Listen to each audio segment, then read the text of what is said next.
In today's video, I'm going to be sharing all my advice about switching schools. This is something I have been through myself, so I'm happy to share all the things that I learned through this process with you.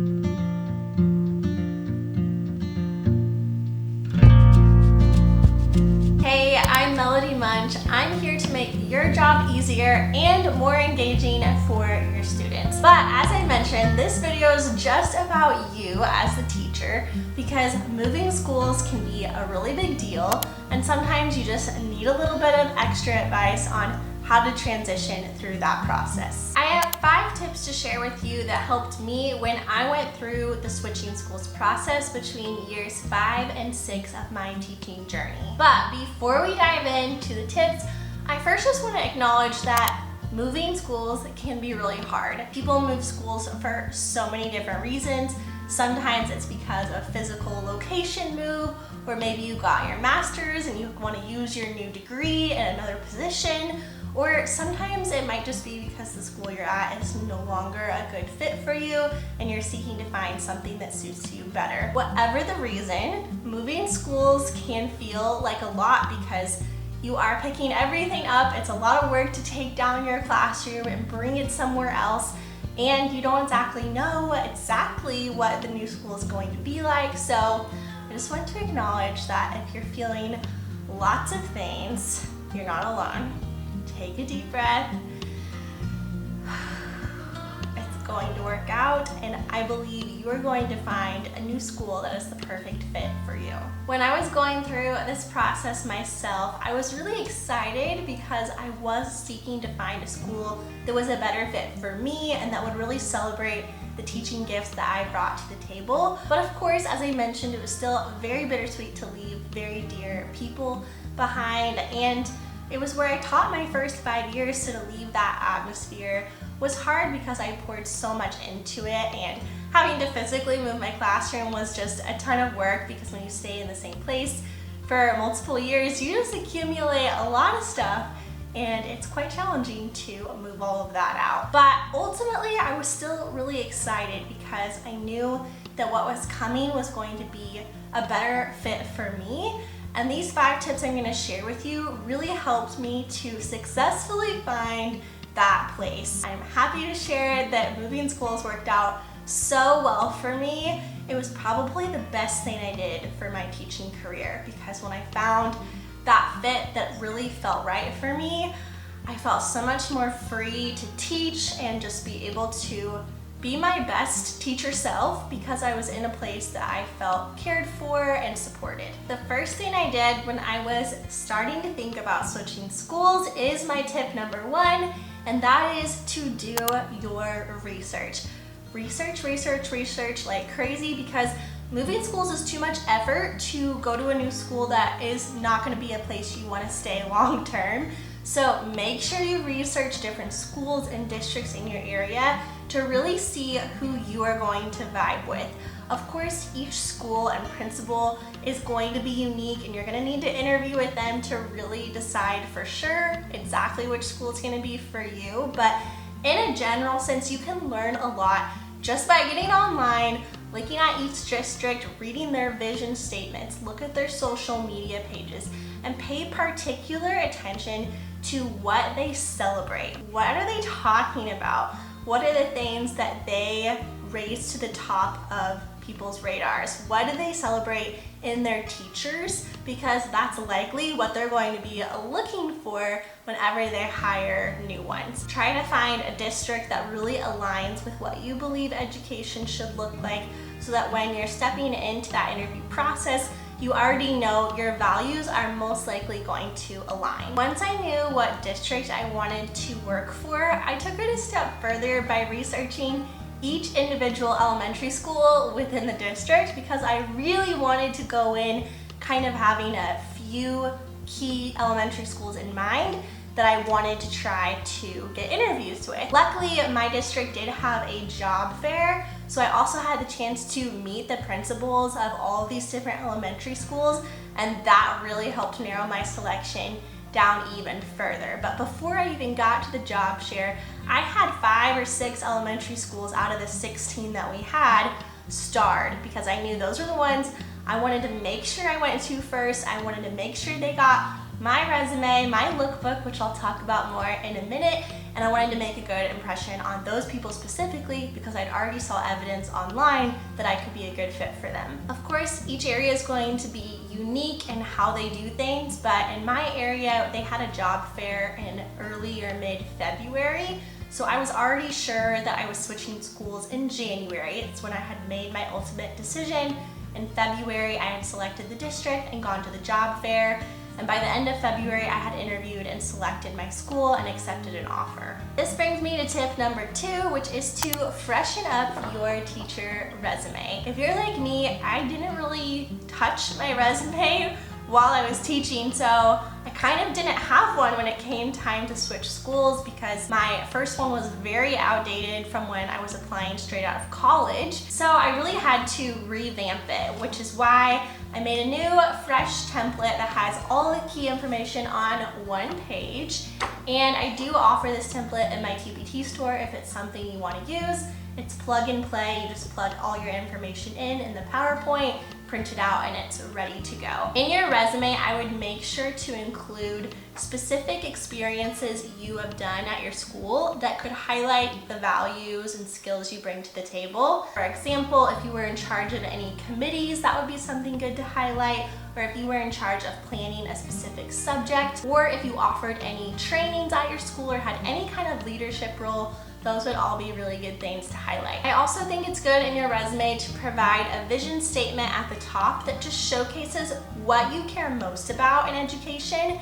And since you've done your research, you can be sure to align your vision statement with parts of your district's vision statement. That way they can really see that you believe in the similar things that they do and could be a great candidate for them. Tip number 3 is adding a lookbook or portfolio to your resume. I truly believe this is what helped me stand out at the job fair and when I submitted my application online. It's very simple. I just have a Word document that I added photos to, and the photos all went around a theme so that I could highlight and showcase different parts of me as a teacher that I wanted to be sure future administration knew about. I chose to feature 4 different areas that I wanted administration to see. I chose classroom design, where I included photos from my classroom and talked about how I used flexible seating so that students had choice within my room. I talked about ways I built my classroom community and provided some different photo examples of that. I also talked about student engagement. That's a huge core belief of mine as an educator, is keeping students engaged, helps them learn more, and reduces behavior issues. And finally, I talked about how one of my goals was to inspire other educators, and because I had a social media page dedicated to that, I made sure to feature that so that future administrators could look into it.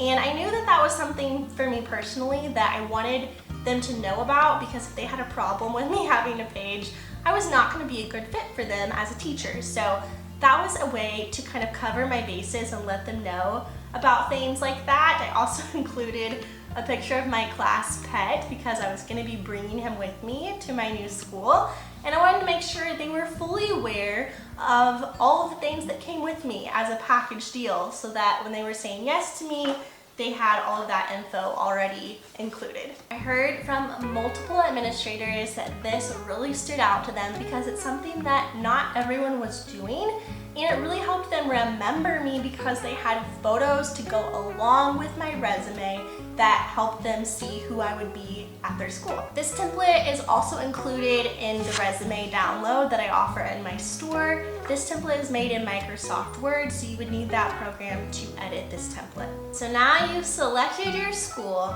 you've prepped your resume, you have a lookbook, you're gonna get some interviews because you're obviously going to stand out to whoever you have applied to. So the next step, and tip number 4, is to get ready for your interview. In an interview, you know they're gonna ask you lots of questions, so thinking through commonly asked interview questions is something you wanna be prepared for in advance. I'm gonna list through a few of the ones that I was asked during the interview process. Of course, your school might have specific questions that are not on here, but these are a few ones to keep top of mind. And as well, you might want to think of some situational examples to illustrate yourself as a teacher well so that you can pull those out as needed. Here are the few that I was asked about. How do you communicate with parents? What's your favorite subject to teach? What would you describe as your teacher weakness? Note on that one. Think of something that you do that's actually a good thing, but could be a bad thing if not handled properly. So for example, I said that I often overwork myself, which I think is very common for teachers. I talked about how I could spend too long working on things for the classroom, and then it really threw off my work-life balance.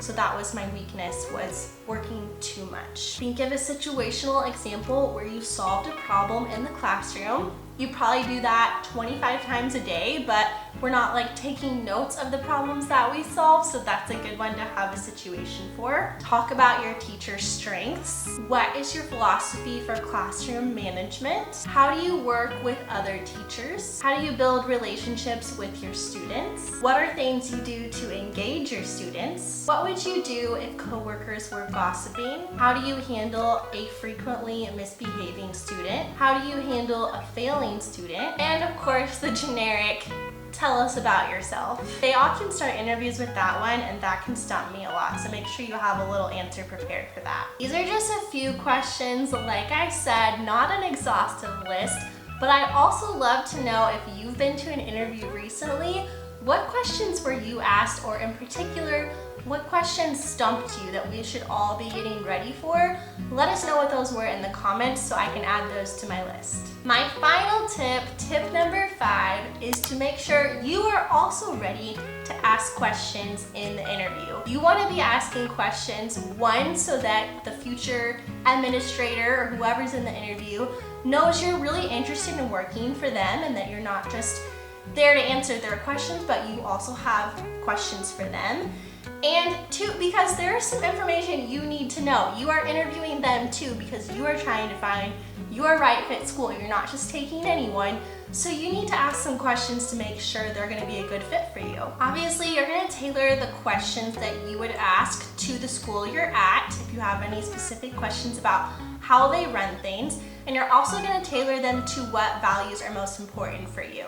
So if you're leaving a school because of the way discipline was handled at that school, you're definitely going to want to ask about how discipline works at the school you're interviewing with, because you don't want to run into the same problems just because you didn't ask. Here are a few questions I made sure to ask when I was in an interview. I asked, what makes a good teacher in your eyes? That was probably the question that was most important for me to hear the answer to, because I felt like at my first school, I wasn't really viewed as a good teacher, even though I was pouring so much of my heart into my job. I just didn't feel like they viewed me as the teacher that I thought I was, which was one of the best. And so I really wanted to know what would be impressive to a future administrator so that I know if I'm going to be a teacher they will love. I also asked what were lesson plan expectations and how do we have to turn those in. And finally, I asked what are the team expectations for this school. That was really important to me because I wanted to know what expectations there were around planning together versus what kind of autonomy I had if I wanted to do something my team did not want to do. I have all of the questions that you could be asked or that you should be asking also included in my resume product so that you can refer back to those, and I'll include additional ones I didn't mention here as well. The school you're teaching at and the admin you're teaching for truly makes such a massive impact on your ability to teach. So my final note for all of these things is to be super picky, because you deserve to teach at a school that you love, that makes your job easier and makes your job joyful and something you look forward to doing every single day. Teaching is hard enough. You don't want to teach at a place that makes it harder. So make sure that as you consider these 5 tips that you are also super picky. Just vibe check whenever you go in the door.